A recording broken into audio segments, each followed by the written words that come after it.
Okay, I'm calling this meeting to order at 7 p.m. Please stand for the Pledge of Allegiance.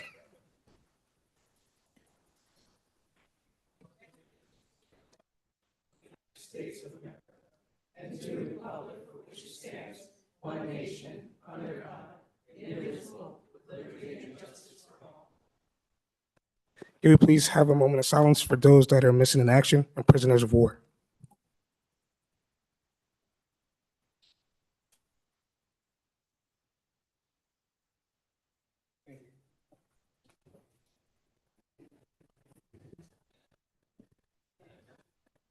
Next, Secretary Billups, can we please have attendance?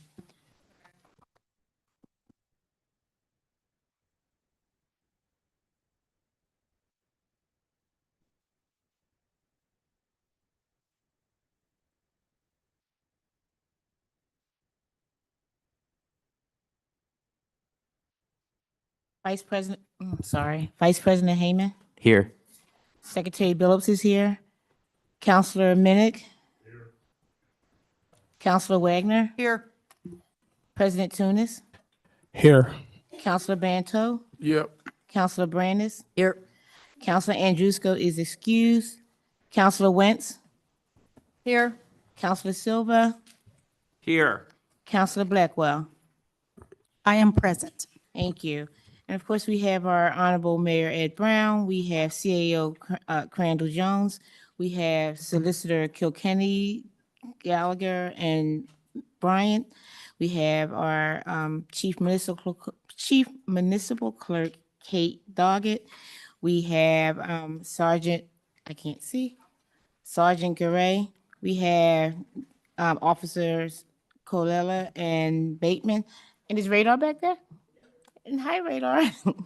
And of course, we have all of you, our residents of Upper Darby. Hi, guys.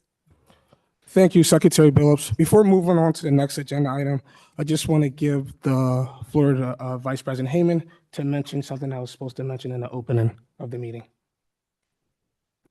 I didn't have anything to say. I was just going to say it's also Jewish American Heritage Month, so I just wanted to make a comment about that. Can you hear me? I'm sorry. Oh, it's Jewish American Heritage Month this month. Just wanted to take a moment to acknowledge that. All right, thank you, Vice President Heyman. Next item on the agenda is our CAO, Crandall O. Jones, with an update on ARPA projects.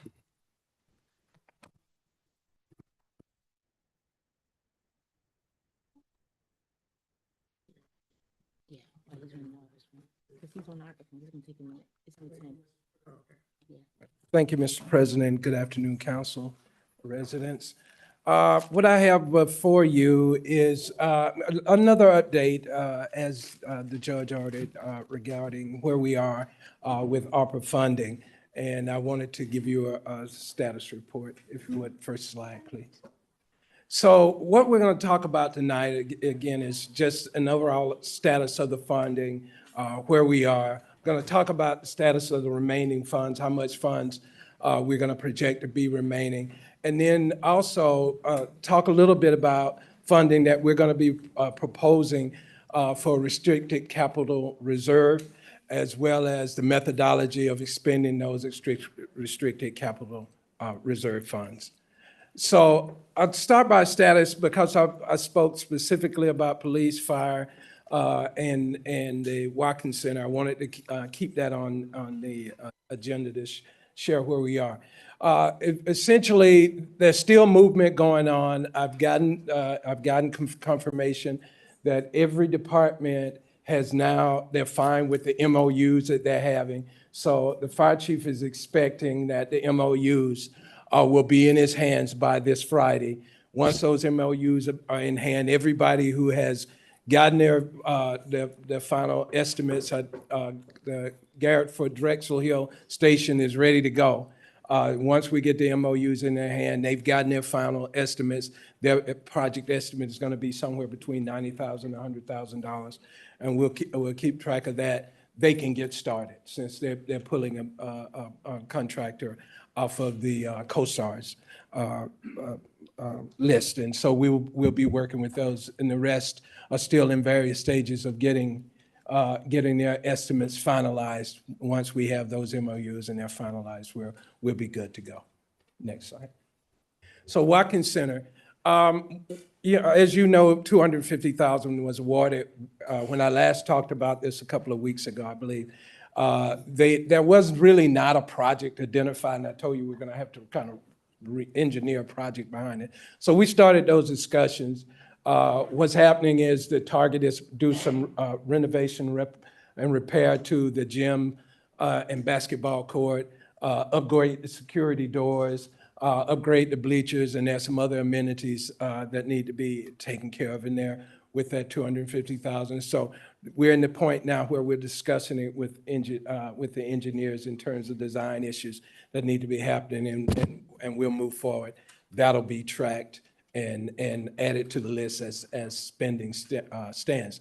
I'll say right now, because I know I forget to say it later on, is you'll see on the last chart, there's an asterisk that has Watkins Center spending being put into that list of monies that will be recaptured for capital reserve fund.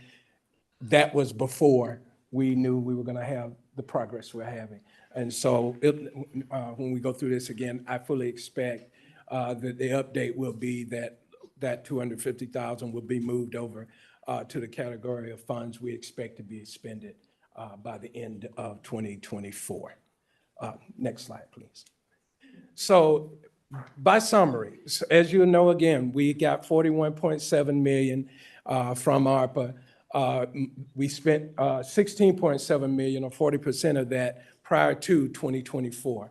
So in terms of the projects that we have on the books now, we're projected to be encumbered or expended by the end of this year, another $10,581,619, which represents about 25.3% of the funding. So our anticipation right now is by the end of the year, we will have spent a total of $27.3 million of the 41, or 65.4% of the funds, with the total funds remaining of about $14.4 million, or 34.6, that will need to be spent by December 2026, end of December 2026. So next slide.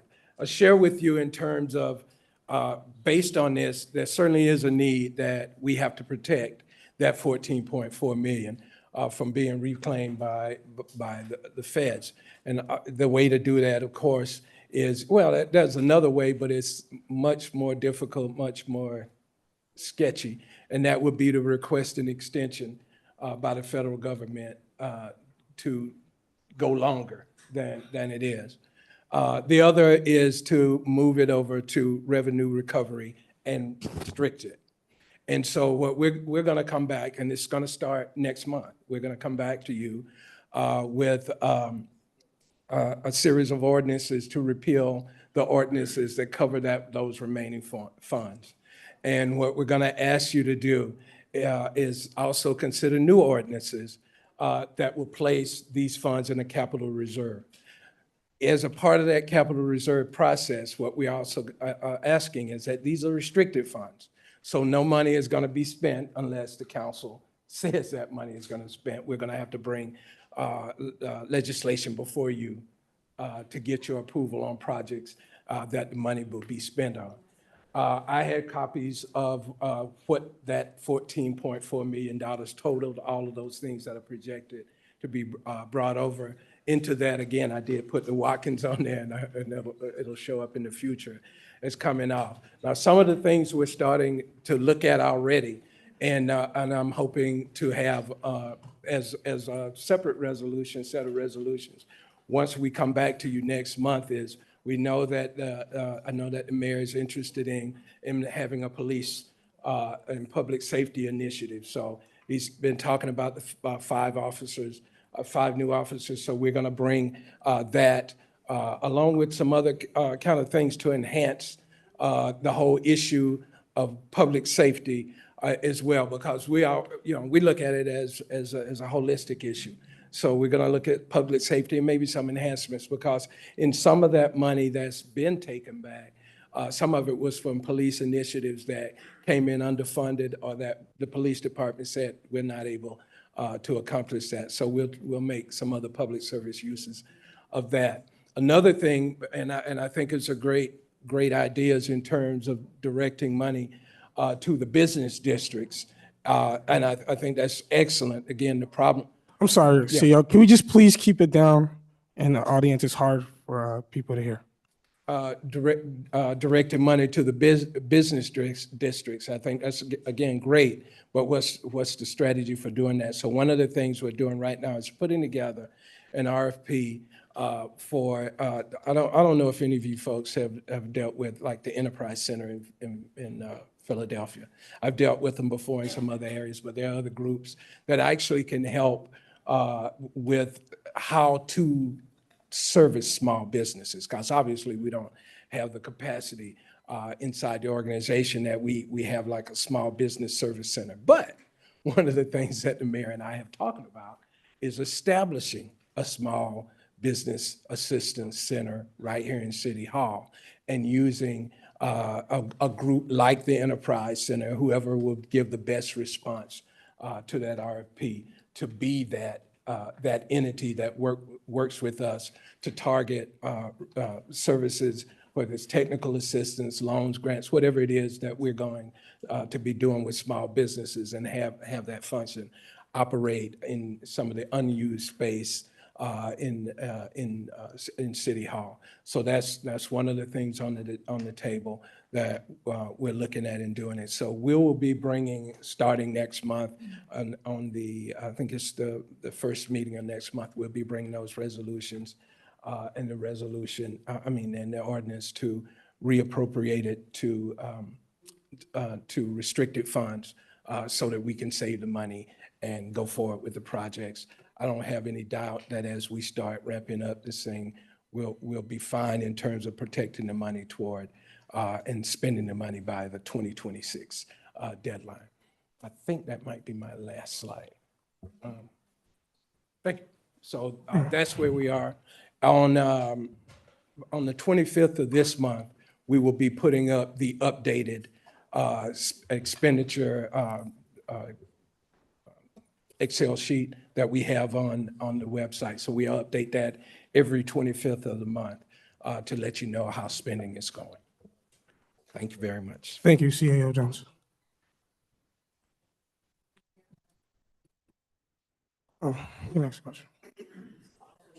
Sure, thank you. So can we get a copy of that PowerPoint? I sent them to you before I came, I'm sorry. I forgot to say I put it in, I sent it to you. Okay, so when you were, Sorry. This is the only warning I'm giving tonight, okay? Please do not speak unless you have the floor. Counselor Wentz. thank you. As far as the Watkins Center, I don't know if you're aware, there was problems in the last few years about animals getting into the drop ceiling and living in the ceiling. Okay.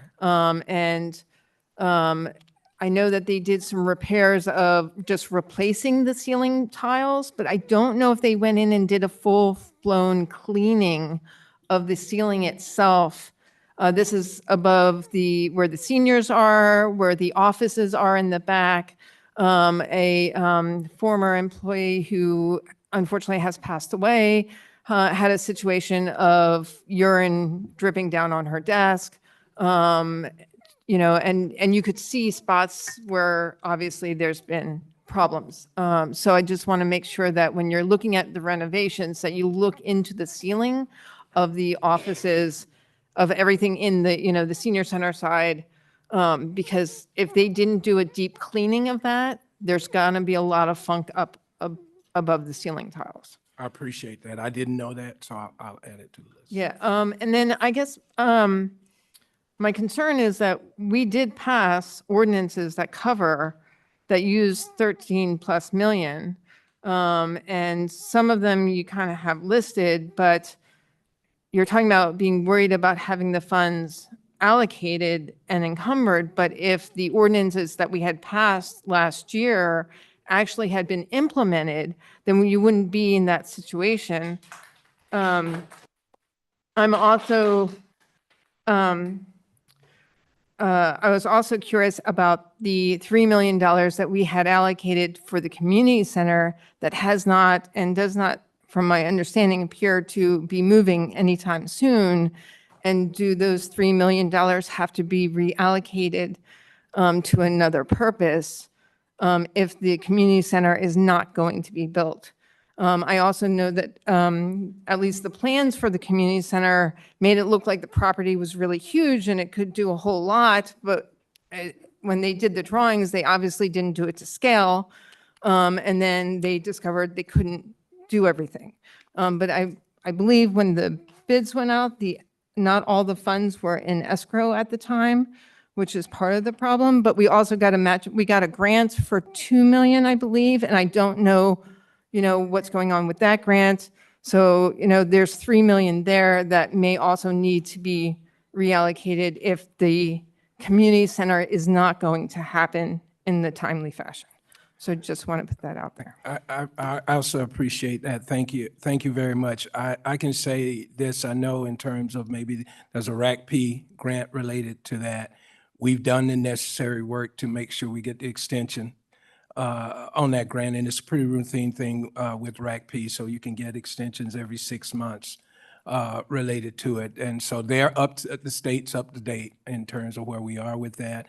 I understand, and I won't jump in front of the mayor in terms of discussion about the community center, but I understand from all the discussions that I had, that's very much still on the table in terms of a project, and we're making sure that the funds that we brought over that were ARPA funds are going to be protected, and the funds that we have that are RACP funds are protected as well. Do we have the funds needed to do the task? Do we have all the funds needed at this point in time to build the community center?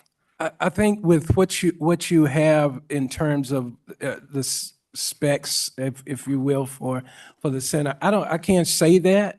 I mean, because I never thought that. I think that's probably all in all, from what I've seen, about $7 to $9 million set aside related to a community center from various sources. I don't think in 2024 dollars that was ever going to cover the full cost, but I think it's going to all come back down to what's designed and what the council and the community decides it wants in terms of scope. And then what's the funding mechanism? I never anticipated that the funding mechanism would be a cash payment for the entire project. So I think you're going to have to look at a number of ways to leverage funds to get it done. But from what I see, I think it's a doable thing. Okay, because I know that they were trying to shoot for at least 11 million, but I think our bids went out before all the funds were in the bank, which caused the problem, among other problems that came around. So, okay. All right, thank you, Councilor Wentz. All right, I'll be moving on to the next agenda item. Next, we have rules of meeting decorum. ARPA residents have the opportunity to speak for 3 minutes. Residents are prohibited from making threats, using profanity, or acting in a manner that would impede or prevent the conduct of the business of the meeting. Any person who attends the meeting and makes remarks, disrupts, or otherwise impedes the orderly conduct of the meeting after receiving a verbal warning may be required to leave the meeting at the discretion of the council president. Public forum should not exceed 30 minutes. If a resident chooses to ask questions, they are voluntarily giving up their time for a response. This means that the 3-minute timer will continue to run no matter who is speaking. The timer will be clearly displayed on the screen to my left. Secretary Billups, start the public forum. Yes. First, we have Joanne Namavag.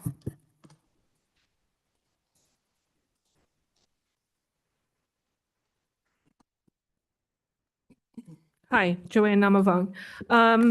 So earlier tonight, I sent most of council members an email. I don't know if you got it. It's around 6 o'clock, I guess, or 5:30, with pictures. So Emily finally finished the painting of the controller box.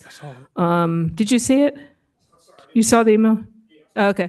I know somebody didn't get it because I got an undeliverable, so I might have typed somebody's address wrong. So if you guys could just share it with the mayor, and because I know it was like, I think it was not your project, but it was Barbara Ann's project, I think. It's a really nice project. We got a lot of, I said this last time, I'm going to say it again. Just every time we're there, positive feedback from the residents and the people shopping at Burlington, people walking by. And a lot of people ask me, you know, what projects is the township doing? And I said, well, this is one. I said, but, you know, I told them I would come to the meeting and advocate for similar projects, because a lot of people said, I want to be involved. I want to do something to make the community look better. They really like the painting. They love the colors that the kids put on the boxes. I mean, all 6 of them. I think one still has to be finished, one box, but they're amazing. And I just wanted to share that, you know, it was a good experience. We met a lot of people that I never met before. There's a lot of good people here, and I just think it's a good community building thing even. So I just wanted to thank you, Mayor, and the last mayor for this project, and TD Bank I know is the grantor for that. It's a great project, and I hope we could do more stuff like that because people say they need it in the community. And then the second thing, one thing I just wanted to bring to your attention, I didn't call Public Works, but the right-hand lane of 69th Street, right at the corner at Chestnut, like right in front of Burlington, it dips down so far that if the cars don't know about it, they scrape the underneath of their car on it. It makes a very loud noise. And I didn't let Public Works know, but if somebody maybe could just let them know and to take a look at it, because I think something needs to be done to build it back up again. It's like that macadam that kind of got pushed and there's a big hill of it on the side of the road. And then the last thing I wanted to say was, what was that? I had one more thing. I can't remember what it was. Well, anyway, that's it. So thank you very much. Have a good night. Ms. Romanov, you said 69th and Chestnut, right? Yeah, 69th and Chestnut. Yeah, it's like heading toward going away from the terminal towards Marshall, the right-hand lane, right as you cross Chestnut. Thank you. Next is, I'm sorry, Marvin? Yeah, I'm sorry, I can't. If you can just say your name when you get up here. Okay. Up to the mic, yeah. Good evening, everyone. My name is Mana Mumu. This is my first time coming here, and I have been living in the township for the last 20 years, but today is the first time, and I live in 5th District. So I think Mr. Andrew Heyman is my councilman, but I've been trying to get you last 2 months, email you, call you, text you, but I didn't get no response from you. And that's why today is my work day. I have to take a day off just to come here to talk to you guys. My community is super trashy. It wasn't like that when I moved here. It was a beautiful township. But I think like someone is doing their job right, that I don't have the ability that I can move to Havertown, Broomall, or different area in a nice neighborhood. So I have to live in this neighborhood. What I do every week, I clean up my neighborhood. And not only me, other people too. But when my question is, when we are paying so much high taxes, why this is my job? Why not it's the township job to clean it up? And we once in a while see the street sweeping car, but they go in the middle of the street when there is nothing there. It's always piled up in both sides. Why?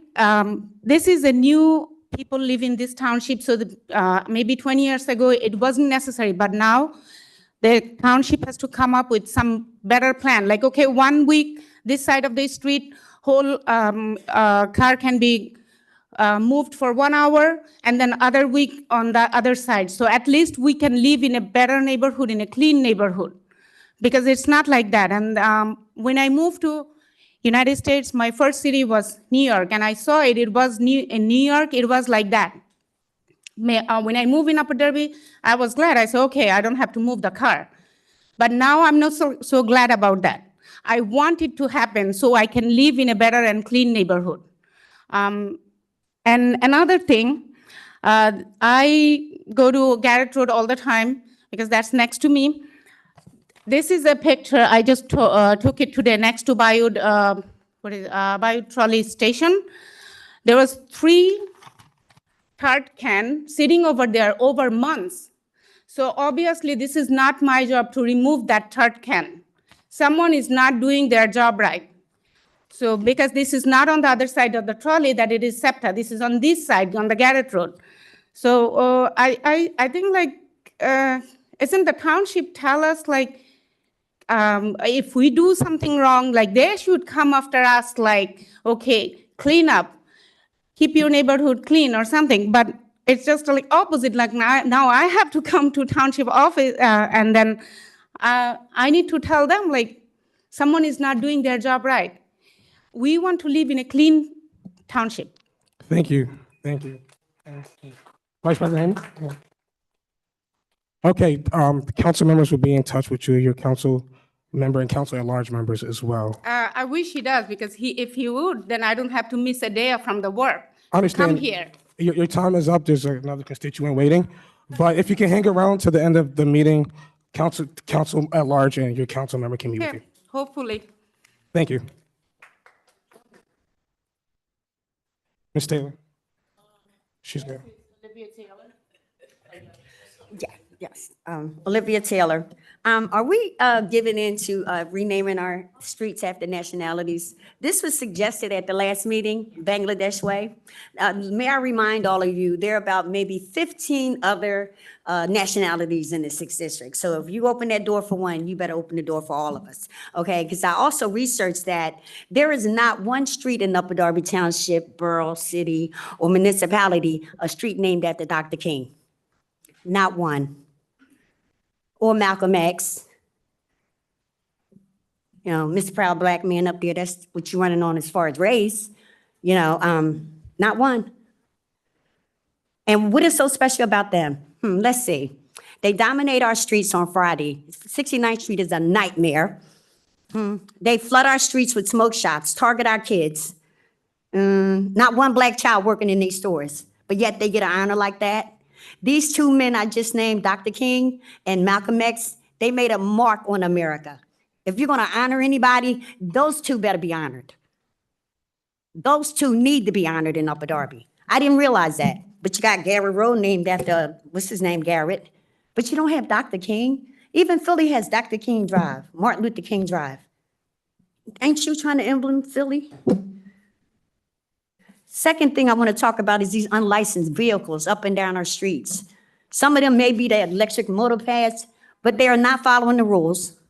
They're in and out of traffic, and they're unlicensed. They don't have a plate. So why are they not being stopped and ticketed? If they have a 4, 5, or 6 cc engine, they need to be, that needs to be monitored.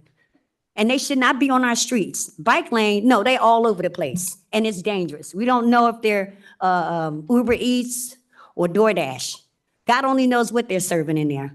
And the last thing I want to bring up is when Joanne, 2 months ago, she brought up the police report from the state police. Our crime is up 126%. I have yet to hear anything from you, Mayor, about it. I don't see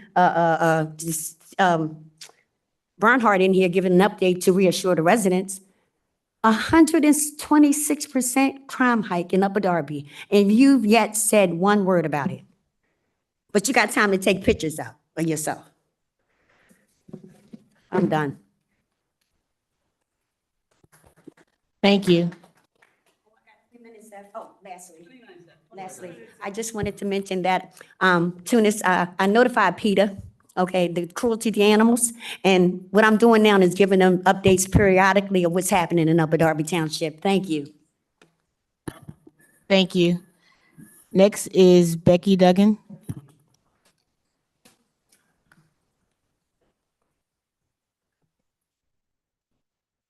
I'm going to be very brief, so you can all thank me ahead of time. 1 second, let's adjust your time. I'm sorry?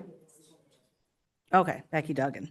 I said I'm going to be very brief. So I'd just like to make sure that we are all aware that this week is Police Officer Week, and that today specifically has been designated as Peace Officer Memorial Day, and flags are supposed to be flown at half, but that's okay. So I think we all should, remember our police officers this week specifically and the peace officers today. I'd like to make a comment, what Manna had been brought up about the trash in the township. People can say things about, the size of the township. It's hard to keep track. Boston is an extremely clean city. You walk the streets of Boston and there's no trash anywhere. It's pristine. People are riding their bikes out. You can't do that in Upper Darby, but you can do it in Boston. I think maybe we should contact Boston and not Philadelphia to find out how to be better. Thank you. John Rosari. Hey, good evening, John Vazari. I just wanted to, this was an observation from the last council meeting when the former 6th District Council member came up and spoke during public comment and gave his address as Hilltop Road, when for several years, Miss Olivia Taylor had called out that countless times that he did not reside in the district in which he represented, and yet the administration, the former administration, and council members that sit currently and previously ignored that time and time again. And it's just proof. I wanted to call it out because it's just proof why certain council members cannot be and will not be trusted. The other topic I want to talk about is RTK requests. The ARPA compliance report is required to be submitted to the U.S. Treasury on a quarterly basis, no later than the last day of the month after the end of the quarter. So the first quarter ended March 31st, 2024, and the report had to be filed by April 30th, 2024. So please explain to me why an RTK that I submitted on May 6, 2024 for the first quarter 2024 report required a 30-day extension. This RTK is a request that I have been submitting on a quarterly basis for the past 2 years, at the same time each and every quarter, with the exception of one time when I submitted my request prior to the required filing due date for the report, which I rightly received a 30-day extension notice. However, once the report was filed, the RTK was fulfilled within 4 days from the date of that extension notice. My theory as to why I received a 30-day extension notice, as well as for my last 3 requests in April, is not due to a bona fide staffing limitation, as stated on the notice, but rather as a retaliation against me and to slow up the fulfillment of my request because I am one of the plaintiffs on the litigation that was brought against the township, mayor, and council. So please go ahead and gaslight me as to why a PDF, a simple PDF, cannot be fulfilled within the 5-day requirement. Now, on a brighter note, I wanted to make a suggestion with regards to the township website page. On a 24-inch monitor, the aerial video montage around the township takes up approximately 94% of the real estate on that screen. In my opinion, that space could be better utilized by revamping it with a carousel of current, upcoming events and important communications. And that's just a suggestion that I have. Thank you. Thank you. Next is John DeMassey. Good evening, council members, mayor, solicitor. I just want to ask or make a couple statements. Mr. Jones is going to be appointed as the RTK officer, I believe, and also Crystal Henry, I think, later on. I've been submitting a number of requests. I've had, the law is the law, but it's called the right to know for a reason. Residents have a right to know, and we have a right to be taken seriously. And in some of the appeals, some of the requests, the answer is that Mr. Jones has been the right to know officer. But when I asked for evidence of that, I was unable to obtain that. And one of the items in the rebuttal to me was that under right to know law, an attestation made under the penalty of perjury may serve as sufficient evidentiary support. That has been used multiple times. And it appears, and I could be wrong on this, but if Mr. Jones is going to be appointed tonight, he was not the AORO prior to any actual appointment and ratification tonight. So I'm just curious as to how that happened. I would ask that our right to know requests be given the treatment and the respect that they deserve, that we deserve as residents. Second, I would, as I'm trying to find out what's going on in the township, because it has been met with a drastic opacity, trying to find out what's going on with the parking director. This department has been a disaster that's led to multiple lawsuits and fraud, and we're still without a director. And I think the position was posted and then it wasn't posted, and I'm trying to figure out, where's our parking director? Who's going to take control of that department and actually regulate a non-moving object? That doesn't sound that difficult. And then also, I understand, I think that we're without a director of license and inspections now. And I've requested under a right to know to see what's going on with salaries, to make sure that everyone's being treated equally. These are all things that as residents, we have a right to know, and that's why there's a right to know law. So I would ask that this be addressed, and that the administration who's touting transparency is actually being transparent, because as I've just stated, it seems like I'm seeing walls thrown up and attestations under penalty of perjury. Look, I'm not a lawyer, but when someone says that they are the AORO and they're being appointed tonight, to me, that just seems like something up above Mr. Jones is not going on correctly. Thank you very much. Oh, by the way, the trash down State Road, not State Street, sorry. State Road also is atrocious. It's never been like that. And driving down, coming into Upper Darby, it is getting worse. Something's definitely got to be done. I mean, this is for all of us, right? Thank you very much. Thank you. Next is Stacy Hawley. Good evening, Stacy Hawley, 1017 Mason Avenue. Good evening, council, mayor, and Mr. Jones. I do watch the meetings online, but I wanted to come personally and welcome you to Upper Darby. It is refreshing to have, time will tell, but, I did my research, and your success in Norristown is commendable. And Norristown is very much like Upper Darby, not quite as large, maybe half the size. I've spent some time working for a nonprofit in Norristown and in the schools, and I just think it's great to have somebody with your background in the seat, and I hope it's the right person at the right time, so welcome. Also, I'd like to thank the mayor. It was, I had the opportunity to read the first 100 days. We've had a couple since 2020, maybe even soon before that, some difficult times. And it restored optimism. And, you shared your vision, your strategic plan, and it seems to be intentional, measurable, and something that you can be held accountable to. And thank you for that, because it was really kind of it's exciting. And the intergovernmental collaboration is so important.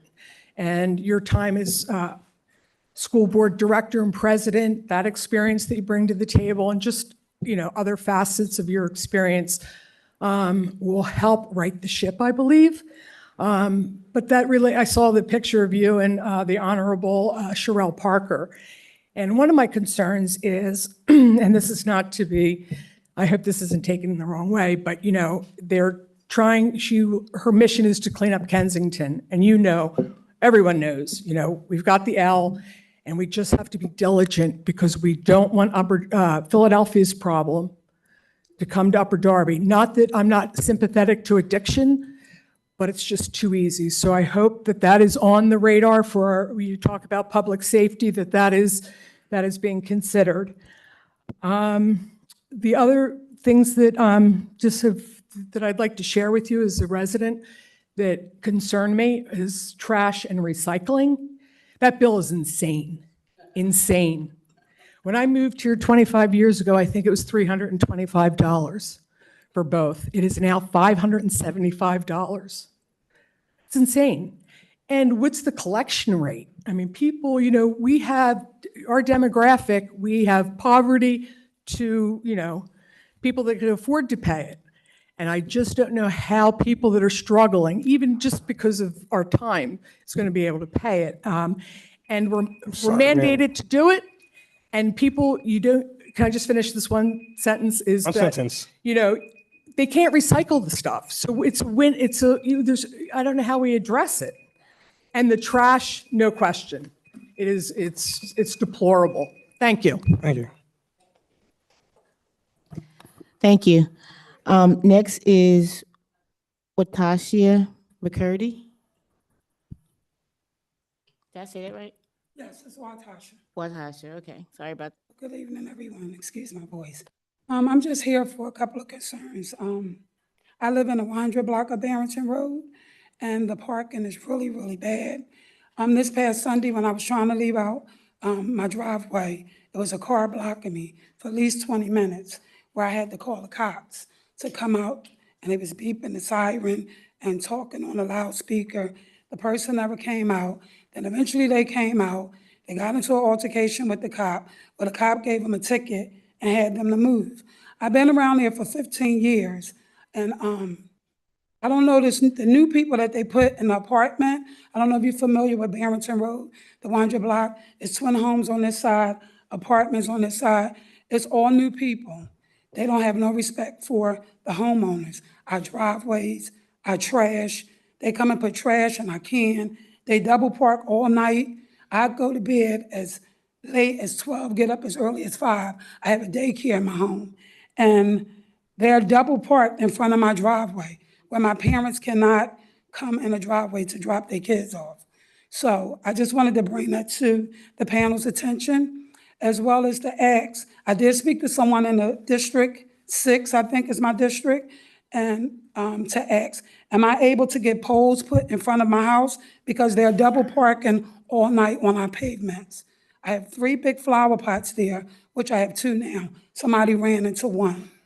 So I don't know what I'm supposed to do.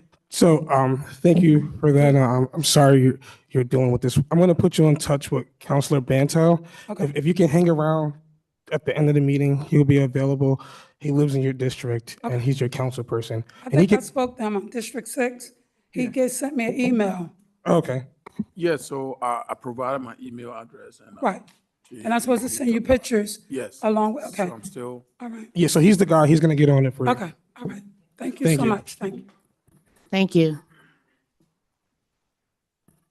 Next is Judy Duggan.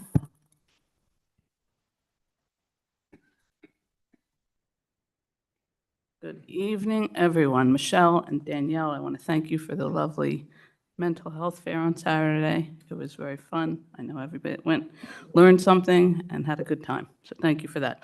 I also would like to continue the theme of this evening of trash. So I don't think there's any one part of the township anymore that can escape the trash. My neighborhood, and I'll tell you why. It's because there are ordinances. I know this because I used to have a rental home. I rented a home out. There are ordinances about rental homes. You have to have trash cans with lids. You have to do this and that with your trash can. And for all the residents, the people on our street at least that are renters, their trash is everywhere. This morning in my driveway, I stepped on my neighbor's toothpick that they, because their animals get into their trash, spread it all over. I'm picking up their trash all the time. It's disgusting. So I think something has to be done to make sure people following the trash ordinances, to make sure that public trash cans are emptied regularly by the trash men and so forth.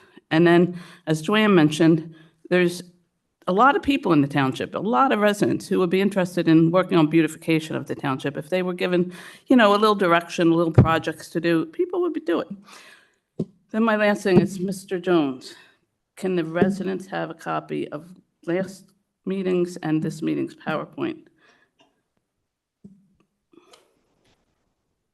Can we get them? Mr. Mayor? Yeah. So how can I get them? I'll post it Where can I find it? I can't find anything on that website. Finance Department, you'll see ARPA reports right on the left side, and I'll put it in, I'll make sure it's in there. Thank you. Thank you very much. Thank you. Thank you. Next is Jean Kosher.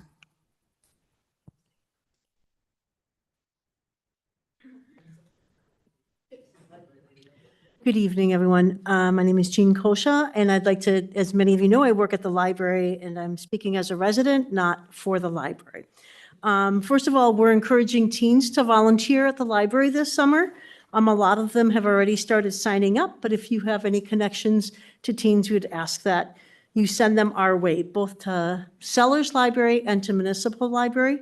It's a great place for them to make friends, to have fun, to learn leadership skills, to earn service hours, and it's great for their scholarship applications, job applications, and even applying to college. Secondly, our summer programs and summer reading will be starting in June, around June 24th to August 10th, and people will be able to sign up online. We encourage families to participate if they can. It's all free and it's really fun. Third, I'd like to say thank you, CEO Jones. He stopped by the library today. It was great to meet you in person. I really appreciate it. I appreciate your enthusiasm and your commitment, and I really felt that you've really heard what people have been saying in terms of the library. So thank you so much. I am excited about the future of our community, and I really feel that yourself and other people up there on the dais are really forward-thinking, and that's really exciting. We have such a great community, and to think about the fact that people are thinking about how they can make it better, how they can collaborate. There's so many talented people here, so many people with great ideas, and being able to take some of those ideas in and see them to fruition is really exciting for me. I love this place. Finally, I just want to mention that I'm also a tree tender, part of Tree Tenders of Upper Darby. We are having a fundraiser this Saturday, May 18th from 10 to 3. Hopefully it's not going to rain too hard. We're hoping for no rain. It's going to be in Nailers Run Park.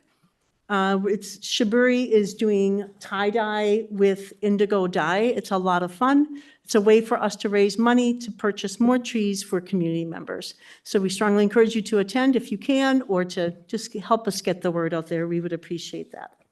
Thank you, and have a good night, everybody. Thank you, Tasha. Thank you, Secretary Billups. Next is the approval of minutes. Is there a motion on the floor from council to approve all 3 minutes? Make a motion. Motion made by Councilor Wagner, Second. seconded by Councilor Wentz. There's a motion made and seconded. Not assuming there's any discussion. Okay. Never assume. Okay. So the motion is on the floor for approval of the minutes from the council meeting from January 17th, 2024, approval of the minutes from the special meeting from January 31st, 2024, approval of the minutes from the council committee meeting from May 1st, 2024. All in favor? Aye. Aye.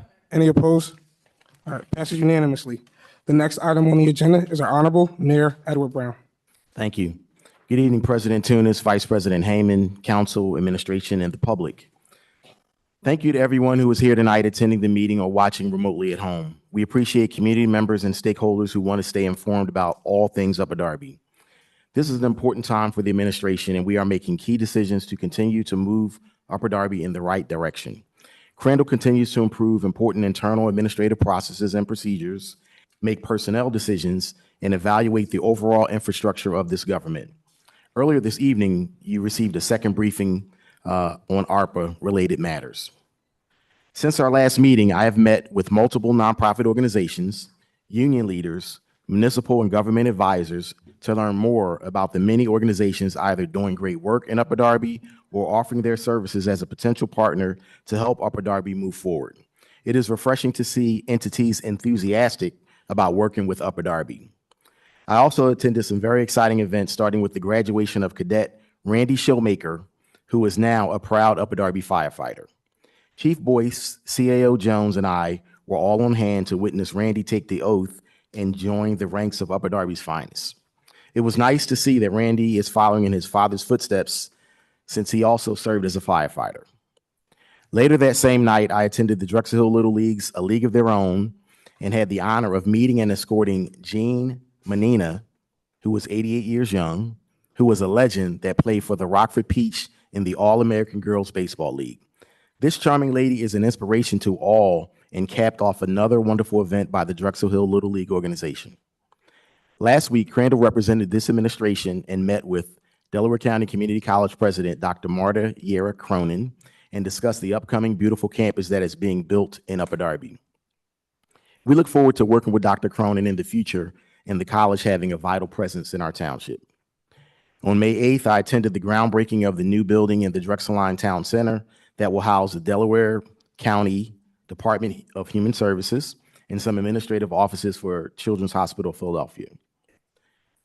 Next, as part of our ongoing effort to provide information, transparency, and accountability for this government, I promise to have each of the departments come to a council meeting and brief the council members, the public, and administration on the details of their department and how it's run. To date, we've heard from Joe Martin in Public Works, Superintendent Bernhardt about the police department, and from Chief Boyce about the fire department. Tonight, you will hear from our Director of Human Services. Thank you, President Tunis and Council. That completes my mayor's message. Without further ado, I'd like to proudly introduce Jillian Thurgood, Director of Human Resources.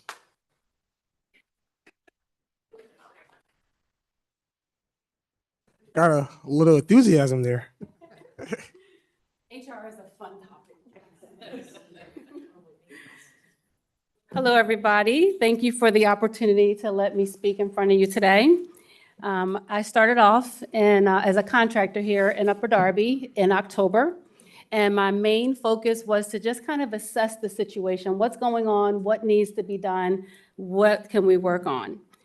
That work was so fun that I actually accepted the full-time job in January. So I've been here since January 2nd. Sorry that my back is to everybody. So one of the first things that I like to do is I like to audit everything. Some people have nicknamed me Inspector Gadget because I dig into the littlest, tiniest crevices to make sure that we're spending money wisely, that we have efficient processes, and that we are not, overspending on something. So some of the things I did, compliance is one of the big areas of HR. We wanted to go through all personnel files. We have a PowerPoint that will be up there in a second. Oh, okay, sorry. So we made sure that if we ever get audited by an external entity, which does happen sometimes, that we are 100% in compliance. So if somebody were to walk into our office today, I would be sitting at my desk, drinking my water, not even getting up and worrying about it because our files are almost 100%. So we are working toward that. We also make sure that our background checks are being done on everybody in a timely fashion, and that includes CDL licenses. We are doing Department of Motor Vehicle licenses as well. We are updating our employee handbook.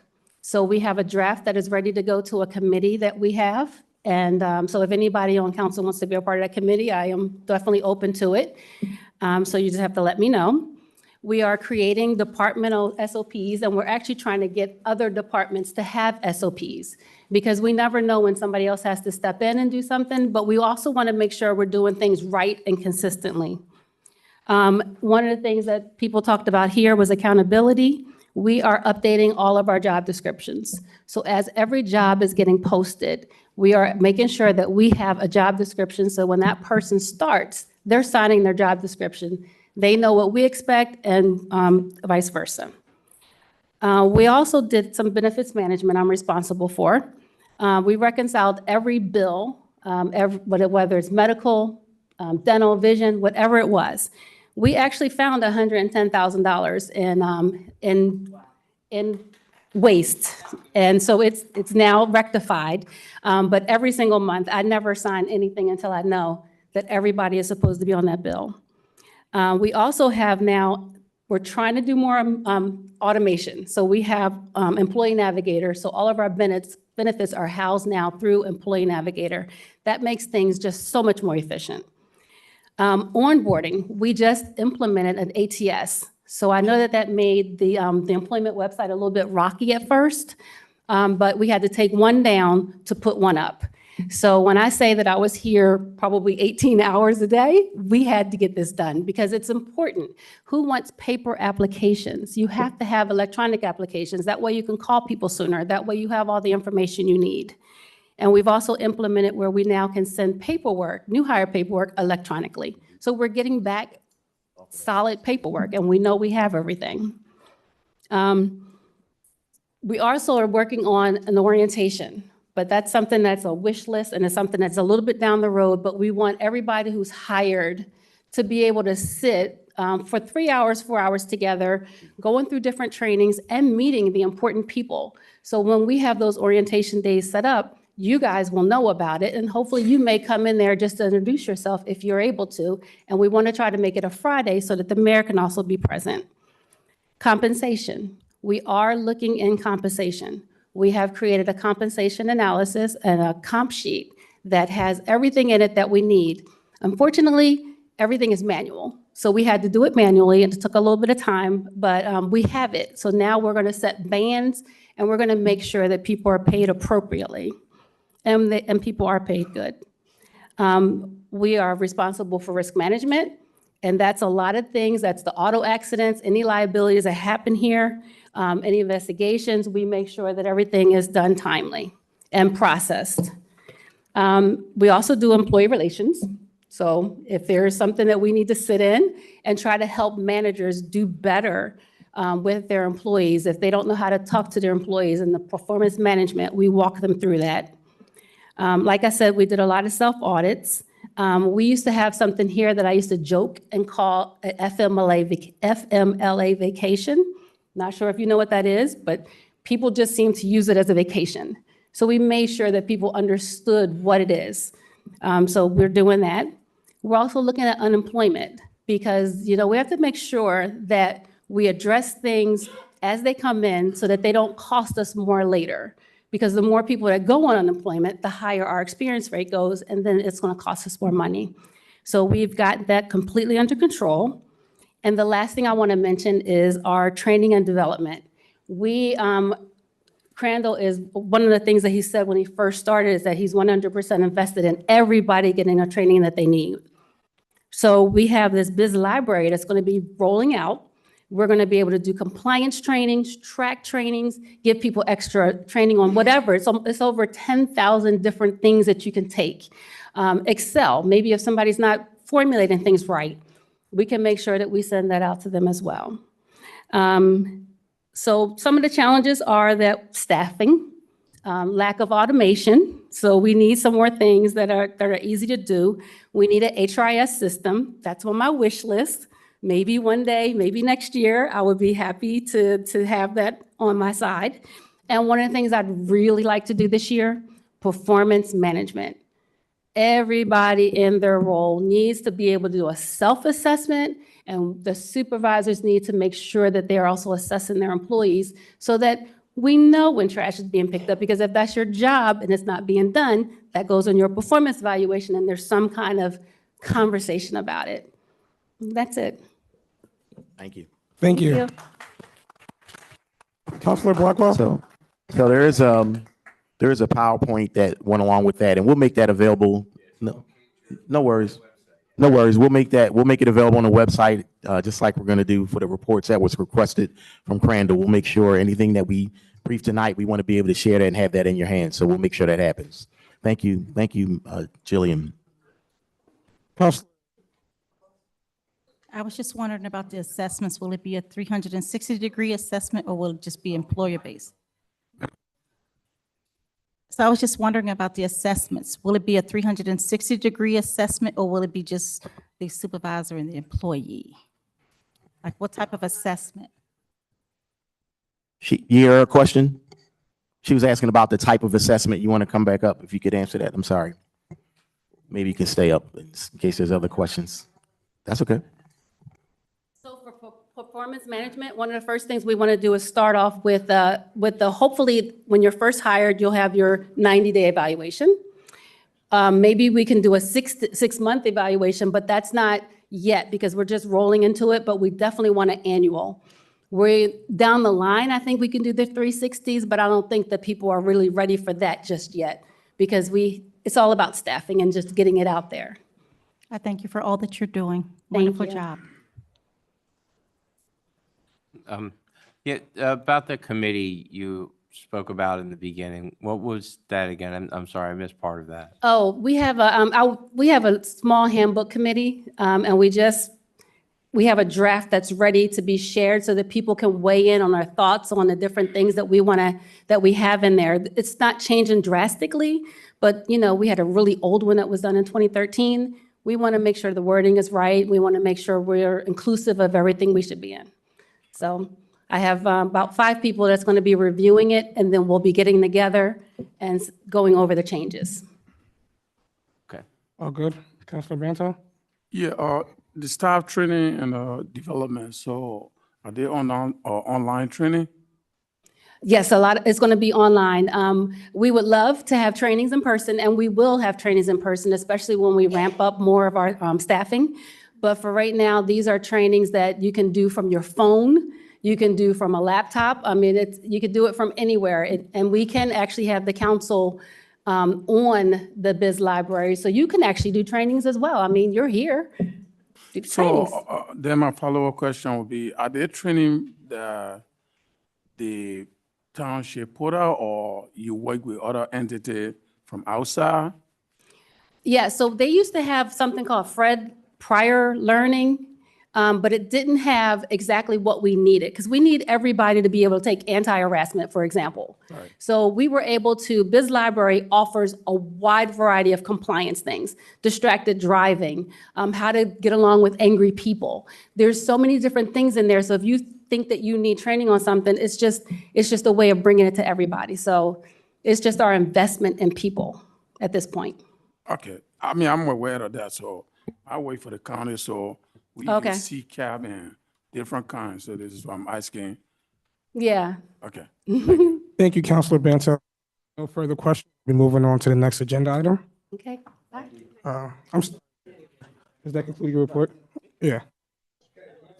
The next item on the agenda is our Chief Administrative Officer, Crandall O. Jones. Thank you, Mr. President.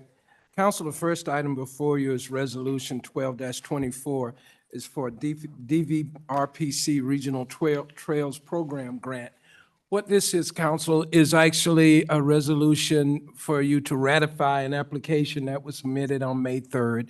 As you know, the Department of Leisure Services have been working with the council with the Delaware Valley Regional Planning Commission on a number of projects, and one of those was related to a regional trail program grant, specifically for Nailers Run Trail. And Section 6 Trail and Bridge Planning and Design is a specific grant that we applied for. It'll fund the planning and design of a pedestrian bridge to carry Nailers Run Trail over the East Marshall Road near the intersection of Coventry Road and Plumstead Avenue. I know it's been discussed before, but one of the things I wanted to make sure that we do is we're not going to submit a grant without council saying we can submit a grant. Even in this instance, it's for $200,000, and there is no match that's required for the grant. And the grant was written for us by DVRPC, and there was no cost to that. But I wanted to get it on the record retroactively because of the deadline to get it in on May 3rd. I wanted to get it on the record that you all knew about it and you all approved of the grant. I'll make a motion to approve. I'll second. Motion made by Councilor Blackwell, seconded by Vice President Hayman. Our motion is on the floor. This is time for discussion. I would just like to inform the public, whenever there's an agenda item from the administration on the agenda, the CEO submits like a fact sheet to council. So council has the opportunity to know the history behind the initiative and the economic effect it will have to us. If it's a resolution, the facts and issues on it. So this has been really helpful for projects like this, and this is something that hasn't happened before. So I just want to highlight that for the public. If there's any other questions from council members? Councilor Wentz? Yes, I just want to make sure, I'm sorry, I haven't had a chance to look over everything because I got everything really late today, but that when we do implement the grants, that it included stuff for replanting of trees, for the trees that get cut down for the implementation of the trail, as well as greenery, beautification along the trail, since the trails often seem to be pavement instead of a permeable surface. It's an impervious surface.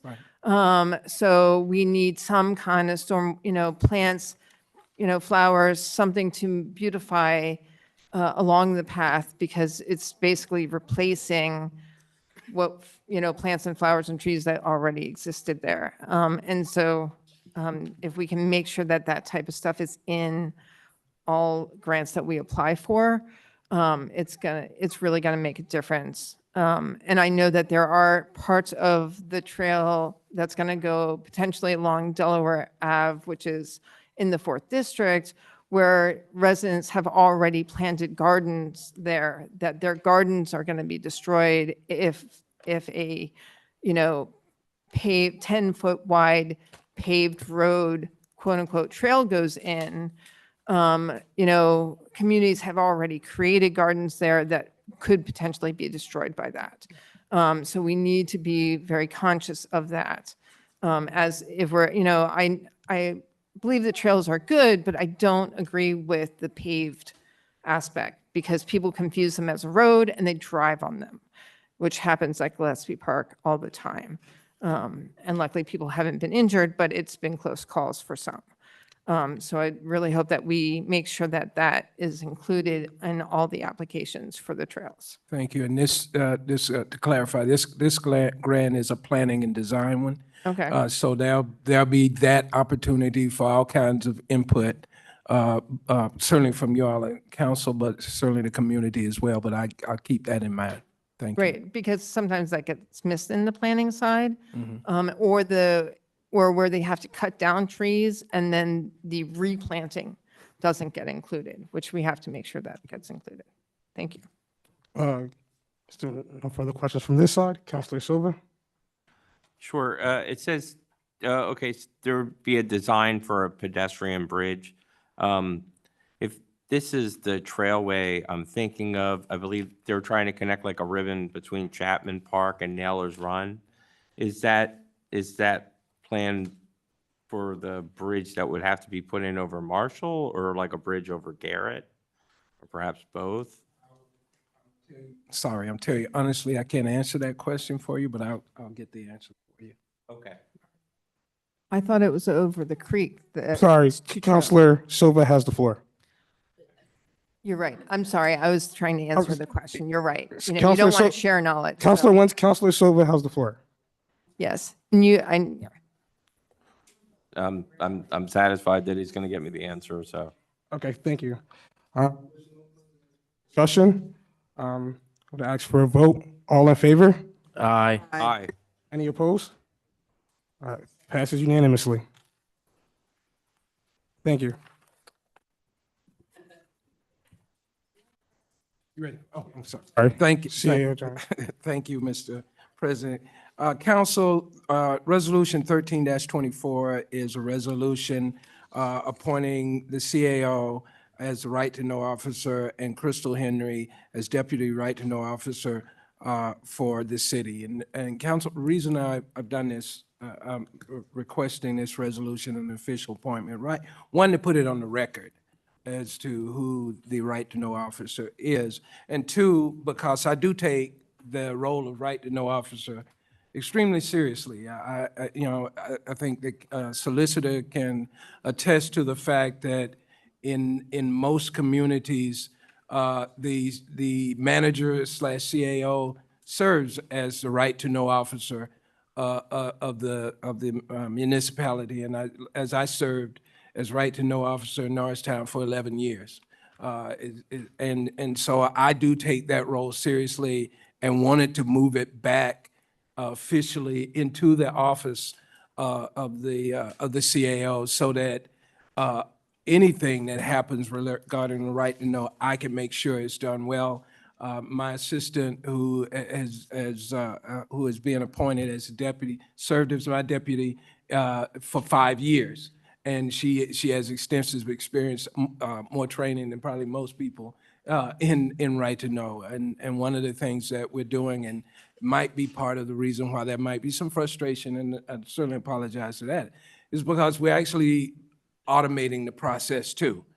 So that, and we've implemented some new right to know software, so we're going through that transfiguration process. But that's the reason I wanted to put it on here, so that it is of record that the CAO is right to know officer and the deputy is Crystal Henry. I'll make a motion to approve. So motion made by Counselor Blackwell, seconded by Counselor Brannish. Is there any discussion? Counselor Wynn? Yeah, I appreciate the resolution on this. I mean, we have approved the right to know officer in the past, so I do find it a little weird that the resolution didn't come earlier when the action happened, because sometimes we're going cart before the horse. And so it'd be great because, I mean, I know Kilkenny has been our solicitor since 2020, and we've done right to know, appointing the right to know officer when CAO Rangione was here, when Scott Alberts became the right to know officer, we passed a resolution in council for those. So I'm just hoping that we can get, do the resolutions before the action in the future for things like this. But thank you. Thank you. There's no Counselor. Just briefly, and Mr. Jones, thank you for that explanation. And these comments are not directed at you. I think you should be the right to know officer. However, I do share Councilwoman Wentz's concerns. I think the timing here is a little suspect. And I don't feel comfortable voting on this tonight. I have some conflicts with it. So I'm just letting council know I'll be abstaining from this vote. Solicitor Kilkenny? Thank you very much, Councilors Wentz and Wagner. I heard Mr. Damasi's comments related to that, and I hear what you're saying. But I do want to say that notably, the state law requires that the agency designate an official or employee to serve as the right to know officer. The right to know officer does not say it needs to be done by resolution or formally. So there was no bad faith or nothing that the administration was doing to avoid any kind of right to know law. And we intend to respond to Mr. Damasi's complaints related to that. Thank you. Thank you, Solicitor Kilkenny. There's no further comments. I will ask Secretary Billups for a roll call vote, please.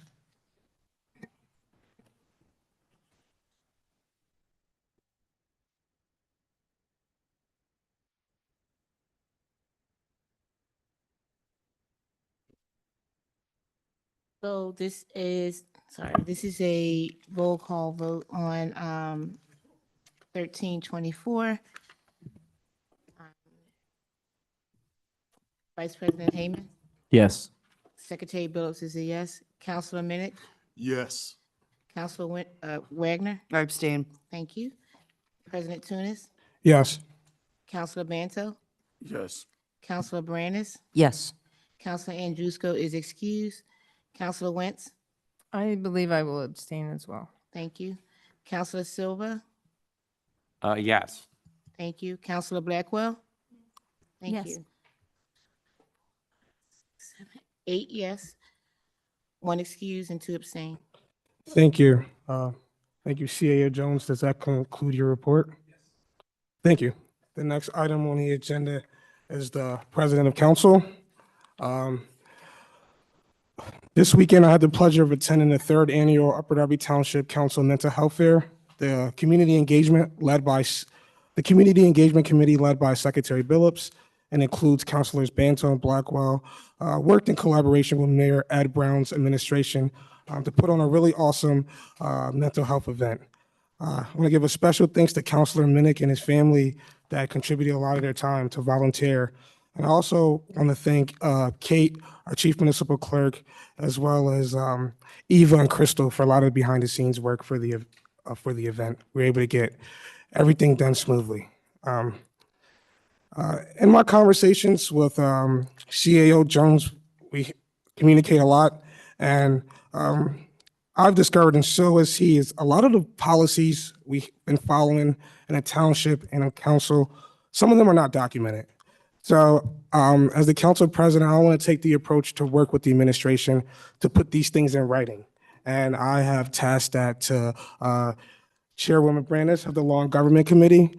And this may cause some delays in constituent requests, but we really cannot continue to govern on items that just don't exist, right? If we're saying you need a percentage for something, we need to be able to reference it. And through my research and the CAO's research, I haven't found some of these things. So I'm just asking the public to bear with us. We're putting in a lot of process, so that may cause some delay.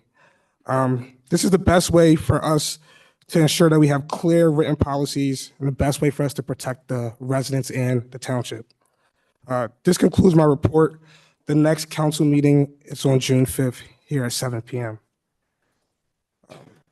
The next item on the agenda is the Planning and Zoning Committee with a presentation from the administration on the smoke shop amended ordinance. Just give us a second to get set up. Thank you.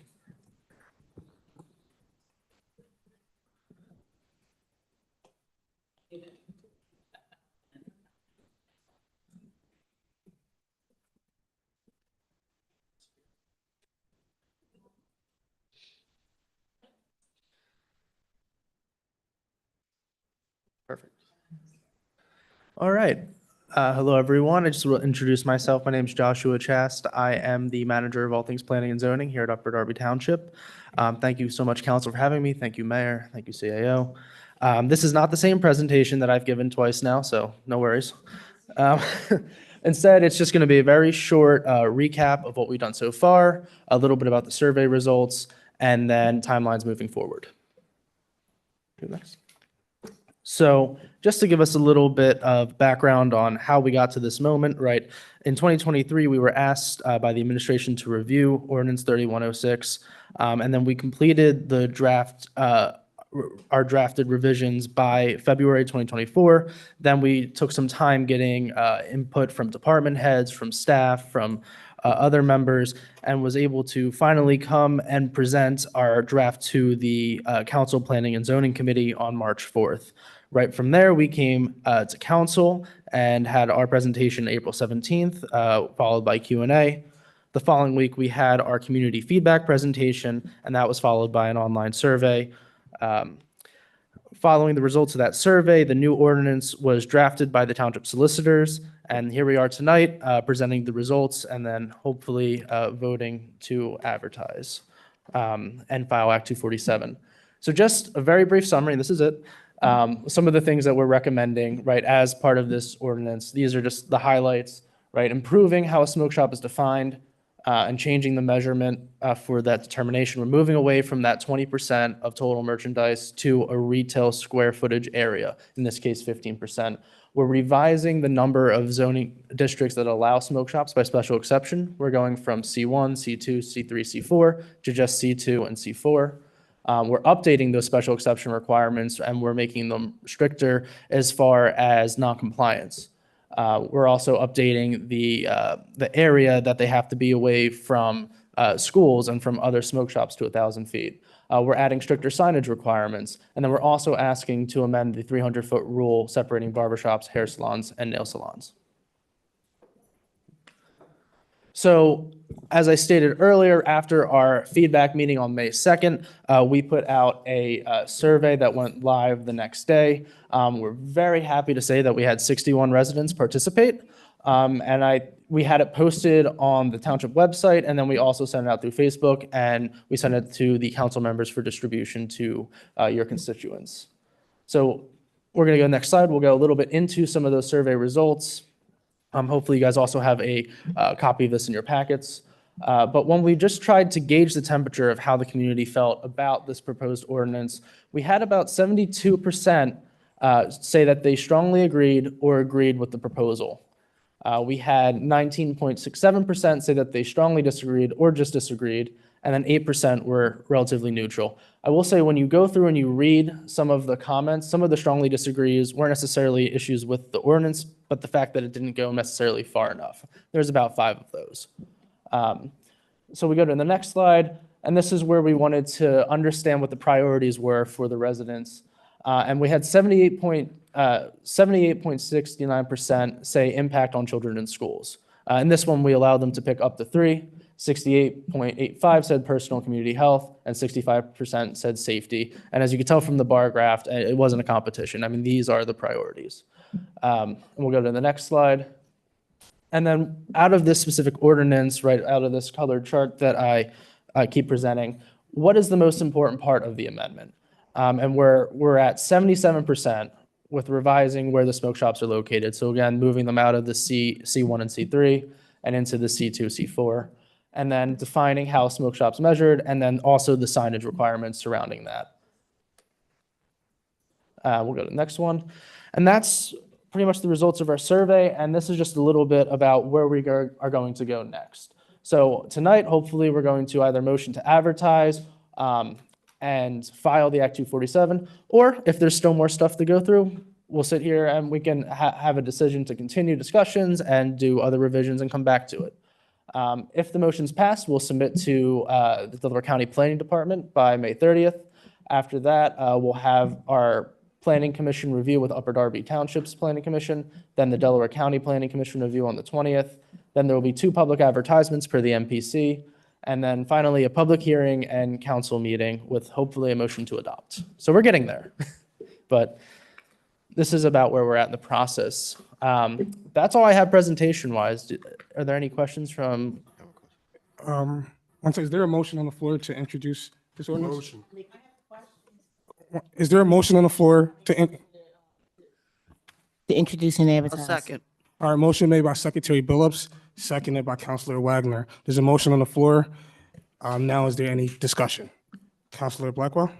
Can you just move the presentation back a little bit? I just want to, can you review the presentation, go back further, back. Okay, right there.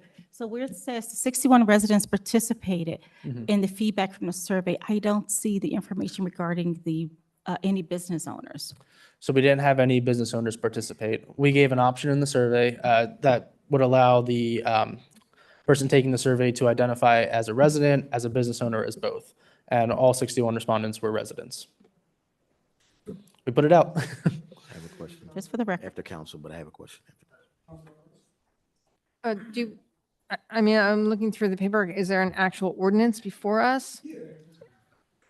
I didn't see the actual ordinance in the, I mean, I saw the notes on the amendments and the changes, but I didn't see the actual. 55. Oh, it's farther back? Yeah. Okay. Oh, gotcha. Okay. Thank you. I was just a little confused. Okay, Mayor Brown? Yep, I just had a question about an early slide you had, and you briefed this in detail in the last presentation. You always do a great job. C1 and C3, right? We have smoke shops in those areas. They won't be allowed for any future smoke shops. Correct. And the ones that are currently there are grandfathered, correct? Right. So what happens, is there a reinspection that happens annually that they'll have to now adhere to the new standards, even if they're in those areas? Or will they not be bound by the new guidelines no matter what, because they were in existence before this was put in place? Right, so, and they'll be allowed to continue to exist until they're either vacant for 1 year. And if they're vacant, right, or if we see that they're vacant, that just means that we need to, right, have that list, have that time stamp saying, hey, here's a picture to say you've been vacant, and then in a year, we can enforce. And then it's the burden's on them to prove that they haven't been vacant. Thank you very much. Any other questions or comments from council members? Councilor Wagner? Very briefly, and it actually transitions right from what the mayor was just saying. My concern, I think we talked about this last time, and I actually showed Mr. Jones the convenience store in my area that is operating as a smoke shop. What we talked about last time is whether we have a mechanism or a way to identify what convenience stores are acting as smoke shops now, and then actually make them comply with what they're supposed to be doing. Is that part of what you're doing now? That would be part of the enforcement side. Once we get the ordinance passed, then, that's also going to be part of working with code enforcement to make sure that we're going. We have to teach them how to do the measurements. It's going to be part of the general enforcement. And like I previously said, getting a tracker of all of the businesses that are being grandfathered in. Well, they wouldn't be grandfathered, right? Because I think what the mayor was talking about was actual smoke shops that are in existence right now, right? I'm just talking about the convenience stores that Okay. should not be acting Right. as smoke shops, but are. That's where my concern is. I believe they'll be expected to comply with the 15%. Okay. Yeah, and I would just like to thank Josh and the committee, because we've been working on this for quite some time. I feel like we're making some headway. I just had just a question regarding the survey. Yeah. Because I know a lot of people have shared their concerns about the participation, but just based on the data, there's one to three common themes that out of those 61 people, they all kind of shared, you would say, right? Yeah, I mean, safety, I think we have one slide that really summarizes it. Yeah. Safety, school children, and then community health all seem to be top priorities. Yep, schools, personal health and safety. Those seem to be the concerns coming out of the survey. Okay. And I did receive and I did share with business owners. Appreciate that. So they had equal opportunity to fill out the survey. Councilor Wentz? Yeah, actually, a segue off of what Councilwoman Wagner was talking about. Should we send you guys in, photos of convenience stores that are acting like smoke shops? Because since we don't really know, we don't have a list of who's actually, or can you guys send us the list of actual smoke shops so that we can cross-reference the ones that we encounter that aren't quite that,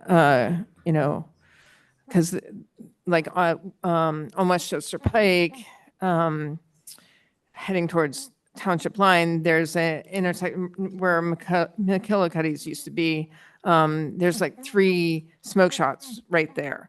2, I think, are actual smoke shops, and 1 was shut down by the township, but has reopened under a different name.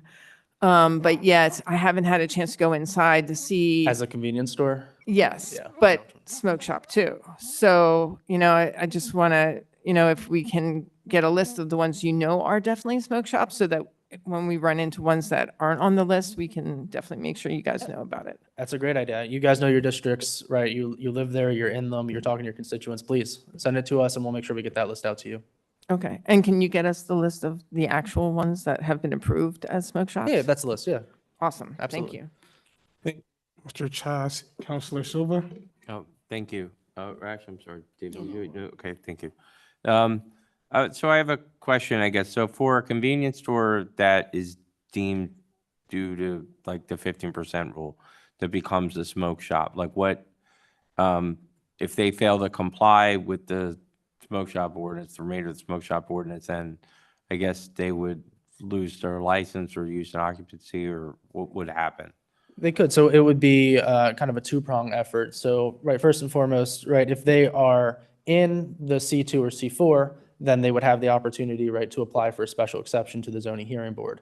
If they're not, then they would have 2 weeks to apply to the zoning hearing board for a variance. If they choose to do neither of those options, then it would go to a citation. Okay. If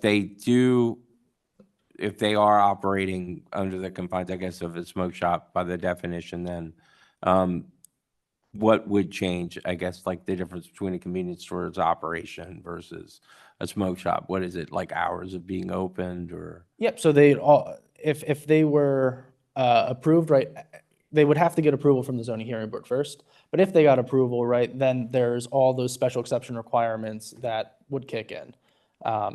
Some of which, like where we list in the ordinance, think of an example, like some of the new signage would kick in. They would have more narrow hours of operation. They wouldn't be able to have people under 21 in the store, things like that. That would only be if they went through the zoning process and got that special exception or a variance, which is a much higher bar. Okay.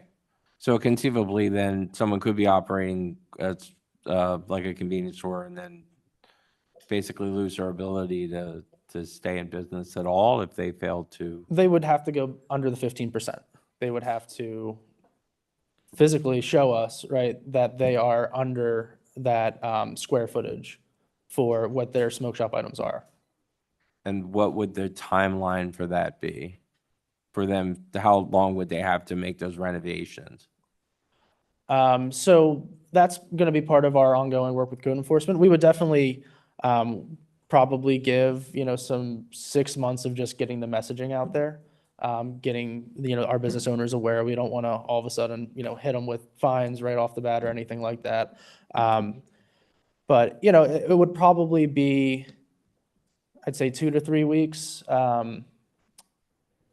depending on if they worked with us. If they ignored us, it would be probably 3 weeks. But if they work with us, we're happy to work with any business owners to make sure that they can get to compliance. Okay, all right, thank you. Okay, Councilor Bento? Yes.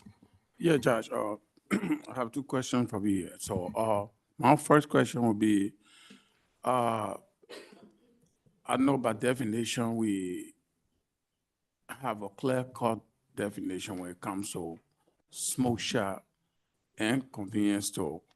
Do we actually present the actual picture of what needs to be in the store, the definition? Like the picture, like the diagram that I showed? Well, not picture per se, but if I'm, say for example, I'm opening a convenience shop and I'm obtaining a permit,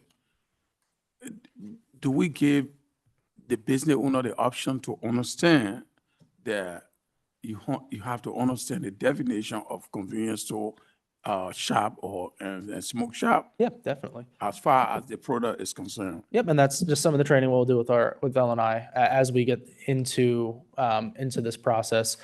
We could possibly have a picture that's maybe an attachment when it gets codified, possibly an E-code, and then we'll also make sure that we have it on site at our L&I desk. So whenever we're explaining to somebody that's applying for a business permit for a convenience store, that these are the regulations that they're going to have to be following. Okay, so then my next question would be, those businesses that are going to be grandfathered in. Mhm. So, say for example, they related between daycare or school facility. How are we going to get that fitting? If they're being grandfathered in, Yeah. you just have to wait for them to be vacant. And then once they're vacant for a year, then they lose their grandfathered status. But they're still going to operate within. If they're grandfathered, I mean, I think the state law protects grandfathered businesses or existing nonconformities. Sorry, Vice President Hayman? Just to piggyback off that, I think it's going back to Mayor Brown's question. They're grandfathered in, they're still going to be inspected annually, right? So there isn't an annual inspection that we're like charging a fee for as part of this ordinance, because I think we were still working with our solicitors to try and figure out if that would technically be us creating a tobacco license, which is something that the state already does. But again, enforcement can be part of it, and it will be part of it. I just don't know from the code's perspective what that's going to look like yet. Mayor Brown? I'm sorry, I guess this is I'm gonna back up and ask a different type of question. Stores, right? Whether they're a convenience store or, smoke shop or whatever, is there compliance that where we annually look at how they operate to make sure that they're operating legally? Is there any mechanism in our governance to inspect them? Yeah, we can inspect them. So I think Not we the way- can, yeah. not we can, and not like, I'm not saying if I ask you to go inspect a business, I'm certain you'll do it, but I'm saying, do we have a mechanism now where we annually look at businesses operating in Upper Darby to make sure they're compliant with laws for doing business? Not without a request from, through the mayor's request line. Council, Okay, Ms. CAO Jones? I think it's a part of what we have to do with the L&I department in terms of putting the processes in place. I mean, there are inspections that should be required. Once the law is in place, it's just you put in the mechanisms inside of the L&I operation to make sure that people are in compliance. And so that's a part of what we have to do once the law has been established. Then there's that collaboration between zoning and L&I that says, here are the procedures we put in place to support the law that's been established. And then we have to put, in terms of the structure of how L&I operates, to me, it's just like inspecting apartments for compliance on a schedule. You inspect this for compliance on a schedule as well. Thank you. Vice President Hayman? I just want to say that I was present for the presentation you put together on this a couple weeks ago. I think it was fantastic. I want to thank everybody that worked on this ordinance. I think you've done a great job. So thank you very much. And the last thing that I just would like to say here publicly is that I would love for the next zoning ordinance to, if obviously possible, and it be thought out, but to address some of these games of chance or these video gaming machines.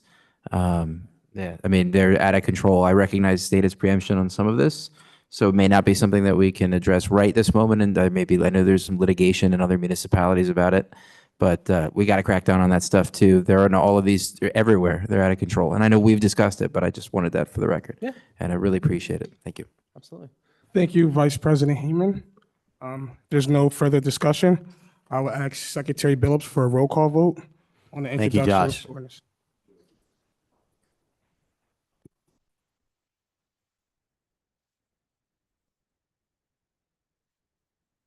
So this is for the introduction of and advertise of ordinance, smoke shop amended ordinance, motion to advertise and file Act 247. Is that correct? Yes. Okay. Vice President Hayman? Yes. Sorry, wrong sheet.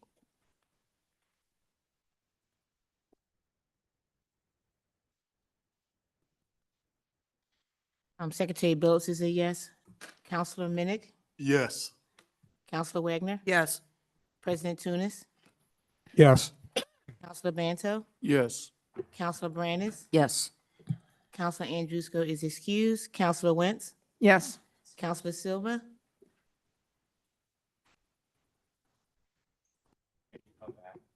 Sure. Counselor Blackwell? Yes. And Counselor Silva?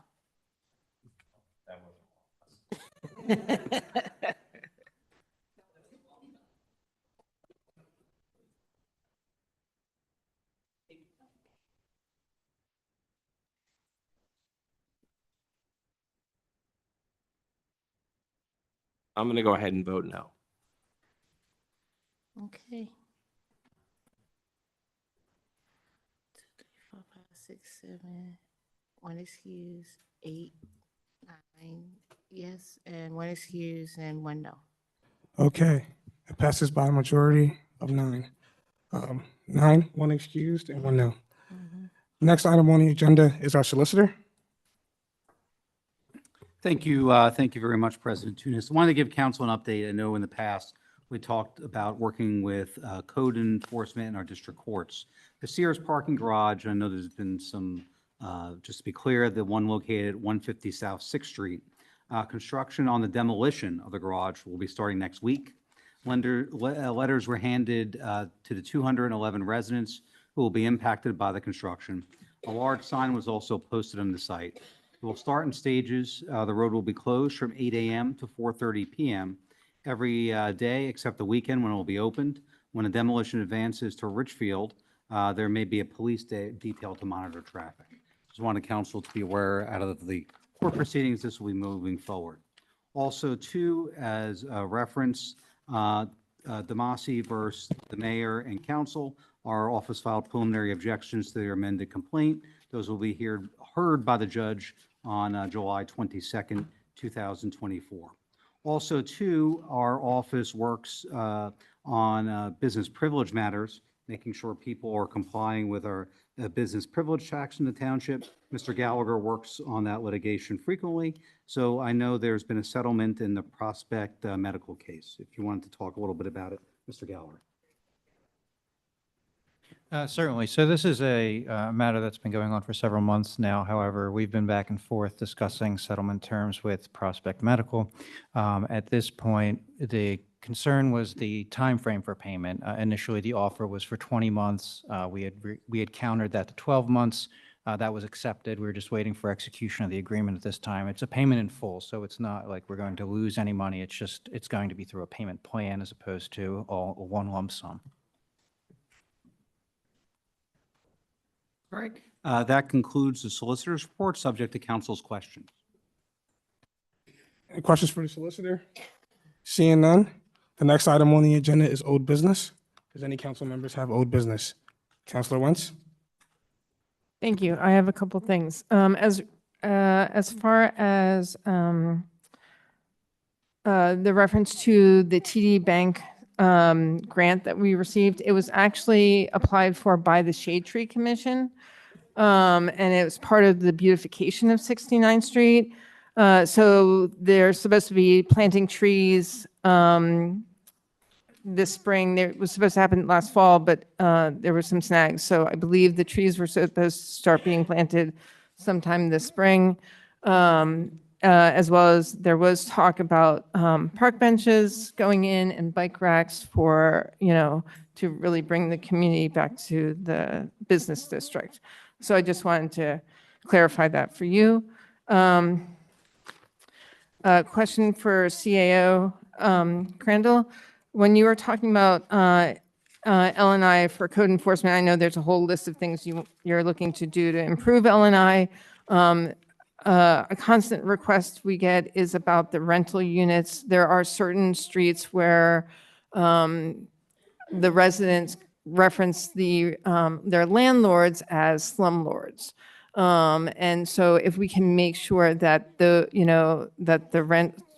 rental homes are getting, updated, where many of the residents have complained about their ceilings, leaks from their ceilings, things like that, so they're living in really squalor position, but paying a high rent, but, so we got to make sure that we're keeping an eye on them. So I know a lot of people complain about renters. Sometimes they're in a situation where the landlord is not doing the right thing, or there's also the language barrier, right? We have a lot of immigrants who don't speak English. So I'm not sure what the township's been doing to address that, but I just want to put that out there that, more information in multiple languages will definitely be helpful. So I just wanted to bring that up. And then, sorry.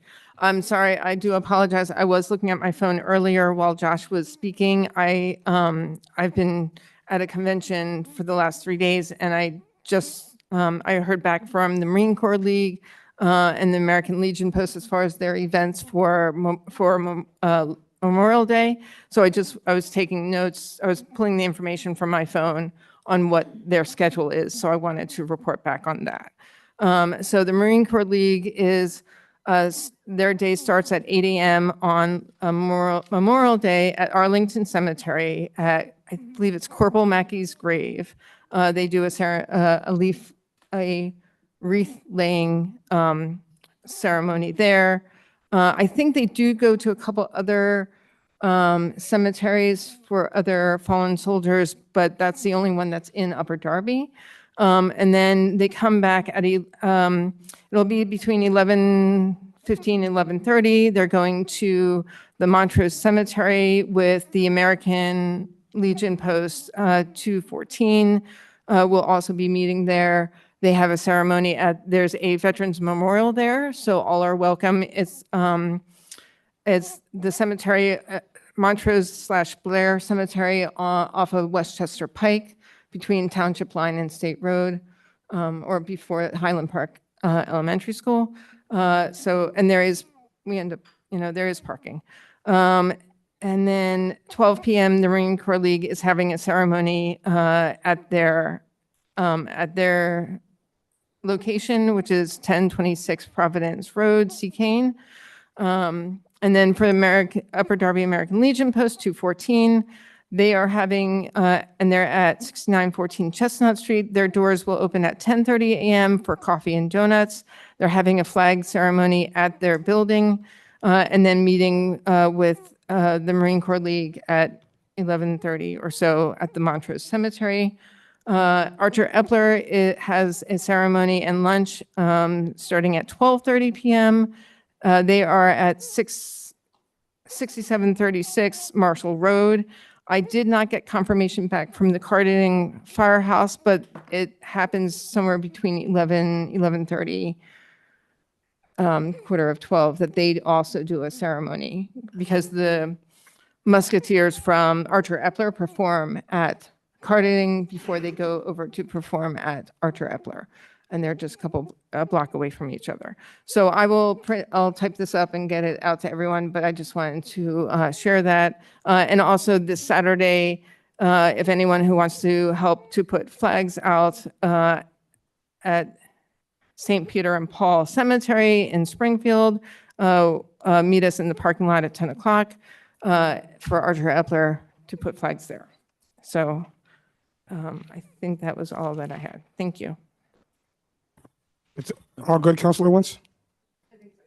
Okay. Councilor Wentz, I hope you have flyer for that, right? Or all of the information. Can you make the flyer?